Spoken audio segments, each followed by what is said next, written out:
Today, we're diving into rogue tanking in Phase 2. Saber Slash is a thing of the past. We've dropped the swords and moved to daggers, and Mutilate has taken the reins. Today, we'll cover gear, talents, rotations, and tips to tanking Gnomer. Without further ado, let's start off with gear. Now for gear, I don't just want to give you a BiS list and say this is what you need.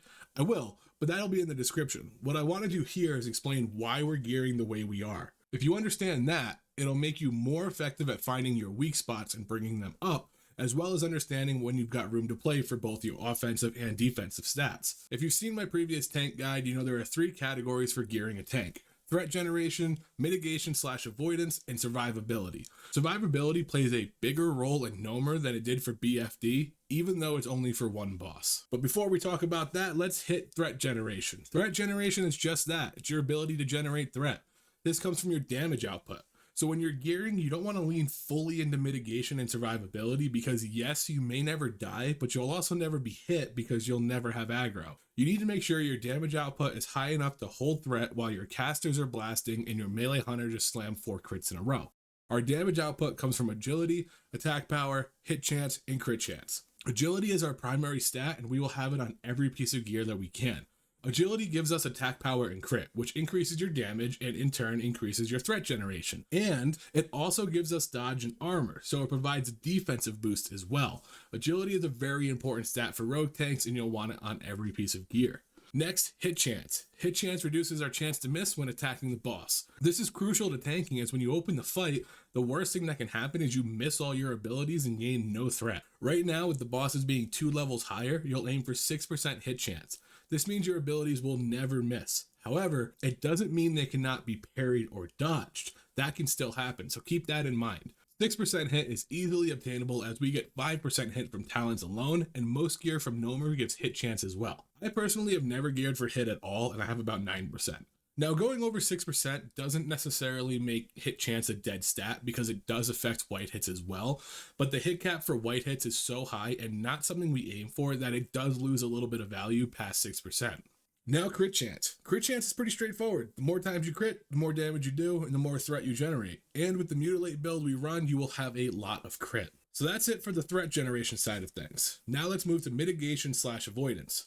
Mitigation is reducing the amount of damage you take when you're hit, and avoidance is your chance to completely avoid that damage altogether. Now, because of our talents, our primary stat being agility, and just a flesh wound making us crit immune, we passively have high enough avoidance/mitigation that we don't need to gear around it. For example, there's no reason to pick gear because it has higher armor or it has a plus defense rating on it. We get most of our avoidance/mitigation by ensuring we have agility on all of our gear. Remember, agility gives dodge and armor. Plus, they can both be increased based on the runes you use. Blade Dance increases parry by 10%, increasing avoidance, and combined with just a flesh wound, reduces physical damage taken. Now, Blade Dance is an interesting ability for rogues because it says reduces physical damage by 20%, but it comes into effect after armor mitigation. So if you have 30% armor mitigation and are hit with an attack that deals 100 damage, your armor will drop that to 70, and then Blade Dance reduces that number by 20%. Which means out of the 100 damage you took, you really only mitigated 14% from Blade Dance, not necessarily 20% as a whole, which doesn't play a massive role on if you take it or not, but it's just something to know. We'll talk more about the usefulness of Blade Dance in the talent section, but that's something to keep in mind. So summary for mitigation/avoidance, using gear with our primary stat, agility, will give you all the avoidance and mitigation you need. Lastly, we have survivability. Now this is stamina. I think the best way to look at health is EHP, or effective health pool. Typically, this is brought up when dealing with physical damage alone, as there is a formula for factoring health versus percent damage reduction via armor, and how much health you actually have in a boss fight. But I think the best way to look at EHP is in a very simplified manner. How many times can you be hit by an attack in a row without heals before dying? For example, if you have 10k health and the attacks deal 1k damage and you're hit every 2 seconds, this means you can be hit 10 times before you die, which would take 20 seconds. Plenty of time for healers to heal you. But if you have 2k health and are hit for 1k damage every 2 seconds, now healers only have 4 seconds to heal you, making the healer's job much harder and your chance to die much higher. So here's why we want to make sure our gear has stamina on it as well. If you were purely agility and attack power, you would be considered a glass cannon, high damage, but you'd fall over when you're hit.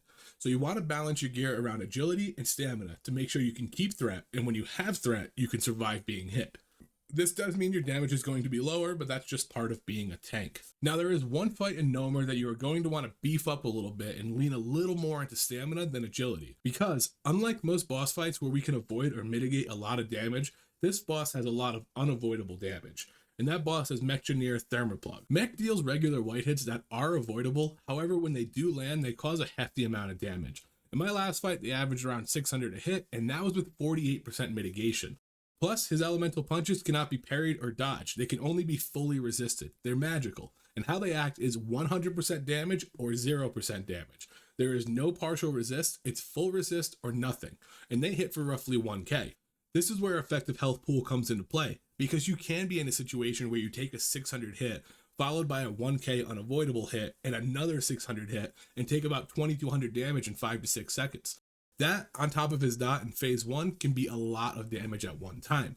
So, I do recommend leaning a little into Stam for this fight. I think a reasonable amount of health is around 2.2k unbuffed, because with proper buffs and rolling with the punches, you can push through 4k health and be able to take those big damage bursts. Luckily for us, we do have high avoidance for his white hits, so that does cut down a little bit on the damage between his elemental punches, but there is always that chance to take those bursting shots. Now let's get into talents and runes. Now I have played an array of builds from 31 points in combat, 26 points in combat, 5 points into sub, and 11 points assassination, 20 points combat. And so far, 11 points assassination and 20 points combat has felt the best. The 11-20 build consists of 5 points in malice to increase your crit chance, which also increases your threat gen, 3 points into ruthlessness for a 60% chance to generate a combo point when you use a finisher, 2 out of 3 points into improved slice and dice, making for a longer duration, which means less time and less combo points spent refreshing it, and 1 point into relentless strikes to give your finishing moves a 20% chance per combo point to restore 25 energy. For anyone who was in the same math class as me in high school, that means spending 5 combo points guarantees 25 energy.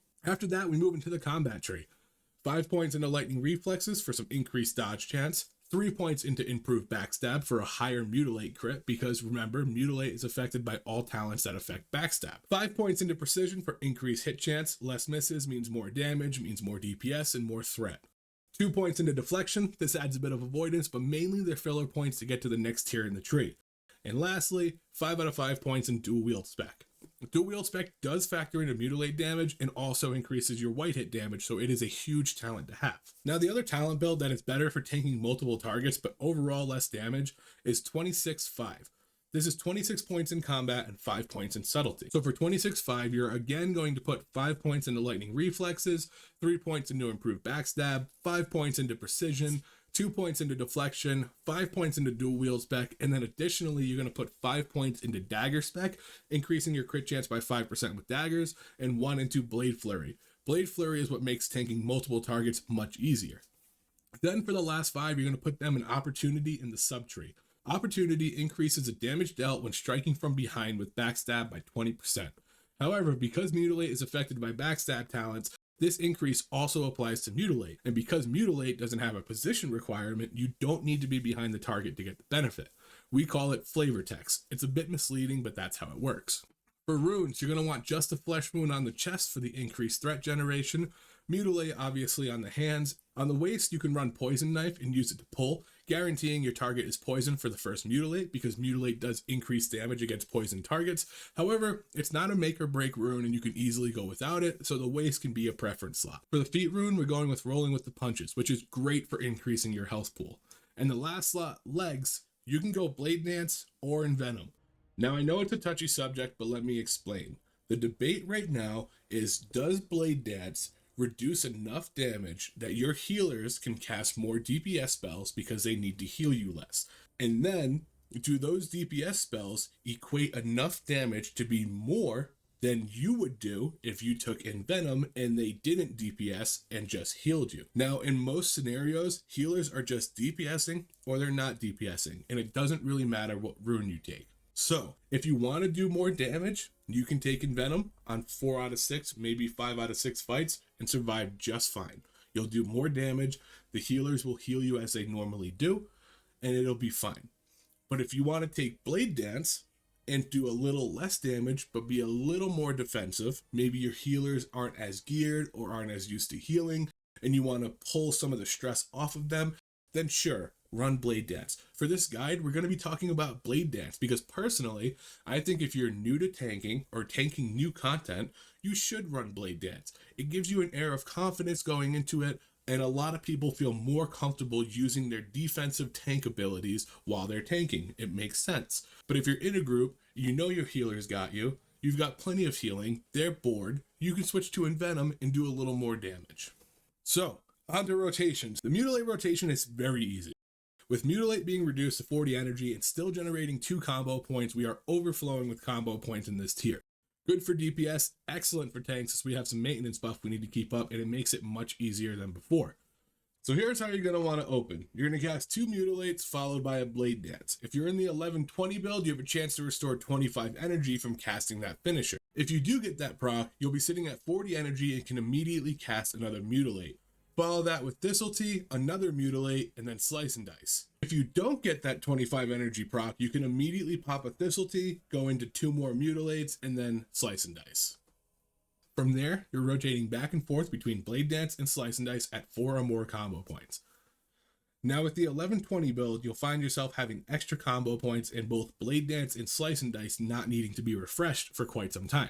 Here's where you rupture. With how much armor the last 4 bosses in Gnomer have, you're only going to eviscerate as a last resort. If you have Rupture going, Slice and Dice is going, Blade Dance is going, and you need to spend combo points on something, that's the only time you eviscerate. Even then, if pooling energy buys you enough time for one of those buffs or dots to come close to dropping off, you can wait and pool. Just make sure you don't overcap on energy. After your opener, the basis of the mutilate rotation is essentially mutilate twice and finish. That's pretty much all you do. And doing that will allow you to maintain Blade Dance, Slice and Dice, and Rupture pretty efficiently. Lastly, let's talk about Gnomer tips and tricks. This will be both tanking tips and general tips for the raid. First, BiS. He's typically a very short fight where he opens vents releasing gas clouds. These clouds cause raid-wide AoE damage. They can be destroyed by dragging his adds through them. But as the fight goes on, he begins to open more and more vents each time, dealing more and more raid-wide damage. If your group isn't downing him quite quick enough and he is opening 2 or more vents, this can be a lot of raid-wide damage. However, it isn't much individual damage, meaning players can use a nature protection pot towards the end of the fight when he opens 2 vents to alleviate the damage taken, giving the raid more time to kill BiS and the healers less stress. Kinda like Kelris and BFD where you would pop that second shadow pot towards the end of the fight. Next, we've got Viscous Fallout. Very straightforward fight that requires you to move when he sludges and kill adds when they spawn before reaching the bracers scattered on the ground. If you tank him on the outside ring, there are gaps between the sets of bracers. You start your fight in the first gap and then move to the next gap when he sludges to make sure your DPS can fight without being in the cloud and also keeping him away from bracers so you have plenty of time to kill the adds when they spawn. Next, Crowd Pummeler 960. Crowd Pummeler casts a move called Gnomeregan Smash, where he points his head and body one way and his feet another way, and slams everyone in front of him with a huge knockback, typically killing whoever is in his path. Crowd Pummeler always shoots the knockback in the direction his feet are facing, not his body. Watch his feet and move behind him when he starts casting. There's also a bug right now when he casts Gnomeregan Smash, he can lock onto someone and turn his feet with them, meaning if you run behind him, he'll spin with you. And as a DPS, it's pretty risky to counter in this way, but as a tank, I found a way to counter it pretty easily. Always tank him in the center with your back to the ramp you entered from. If you get locked onto and can't run behind him, stay where you are and take the knockback. If your back is to the ramp you entered from, it will launch you in that direction, you'll hit a wall, land on the platform, and still be able to fight. Next, we've got Electrocutioner 6000. Now this is less of a tip and more of a strat. And shout out to Ziggo and the Rogue Discord for coming up with this. This was not me. This was his idea, and I think it's a great idea, and I always recommend raids do it whenever I'm in them. What you do is you split your DPS into 2 groups. One group goes directly on his left, one group directly on his right. You tank him with your back against the wall. Now the healers will position diagonally behind each DPS group. They are the only moving parts in the fight. When you pull them from the right, the far left healer will be targeted with Static Arc, which will chain to the DPS group on the left. Then the healer on the left will come in, and the healer diagonally behind the right DPS group will move out. Then the right side healer will get hit with a Static Arc, and it will chain to the right side DPS group. He comes in, the left healer goes back out. Rinse and repeat. If a DPS gets Discombobulation Protocol, they need to move out, but not so far that they get targeted by Static Arc. If a healer gets it, there's 2 things that can happen. If they are the out healer, they just stay put, stay out, and shouldn't hit anyone with it.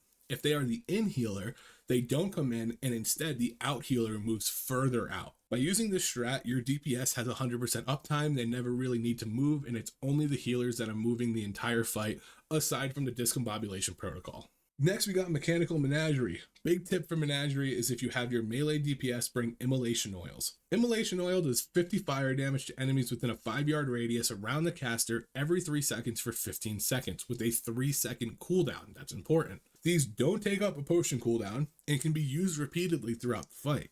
As long as the bosses are close together, sheep excluded, your raid can benefit a lot from using these. Lastly, we have Menagerie Thermoplug. I think the best tip I can give you if you're having a hard time downing him is bring resist pots for each phase. His first phase is fire, second is frost, and third is nature. You can pre-pot all of these resist pots before the fight even begins to help reduce some of the damage you take. As the tank, you can use a magic resist pot right before pulling to increase your resistances. This gives you a higher chance to fully resist one of his punches and also increases your chance to resist the dot he gives in the first phase, which, if you're lucky, can lead to the debuff falling off and not needing a tank swap. In the second phase, you can use a free action potion right before the AoE cast goes off to not get that slow stacking debuff. This can help your DPS and healers hit buttons and close vents a lot easier, and you can make sure no one's going to hit that 10 stack freeze, because if he AoEs while someone's frozen, it is a raid wipe. And in the third phase, if you have a priest, curing the disease off you when the stacks get high helps a ton on tank damage. If you're a dwarf, you can stone form the disease off as well. But that's it, guys. That is my phase 2 rogue tanking guide. Good luck out there. There's not many of us, but we're having a good time doing it. So until next time, guys.